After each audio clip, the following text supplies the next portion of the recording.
नमस्कार, मी तृप्ती चव्हाण, जिल्हा महिला बालविकास अधिकारी वर्धा. मुख्यमंत्री माझी लाडकी बहीण योजना वर्धा जिल्ह्यांतर्गत टोटल 3,20,491 नोंदणी झालेले होते. त्यापैकी 2,99,713 हे पात्र ठरले होते आणि 20,778 महिला अपात्र ठरल्या होत्या. ही माहिती नोव्हेंबर 2025ची आहे.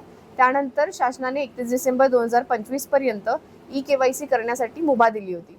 त्या अंतर्गत बऱ्याच महिलांनी ई-KYC केलेली नाही आहेत. तरी त्यानंतर आता परत ई-KYC करण्यासाठी शासनाने कुठलीही लिंक ओपन करून दिलेली नाही आहे. जी लिंक आता सध्या KYC होती आहे अशी जी न्यूज पसरवली जाते ती पूर्णपणे फेक आहे. त्याच्यावर कोणीही विश्वास ठेवू नये आणि कोणीही कार्यालयस्थळी येऊन फक्तच परत KYC होऊ शकते का, आमची KYC करून द्या, आमचे पैसे काय येत नाही आहेत, तर ही विचारणा करू नये. जर शासनाकडनं अशी कुठलीही लिंक ओपन करून दिली जाईल KYC संबंधित, तर तुम्हाला न्यूज चॅनल थ्रू किंवा कार्यालयाच्या संकेतस्थळावरून तशी माहिती कळवण्यात येईल. सर्व महिलांनी स्वतःची एवढ्या उन्हात आपली काळजी घेण्यात यावी हीच विनंती. धन्यवाद.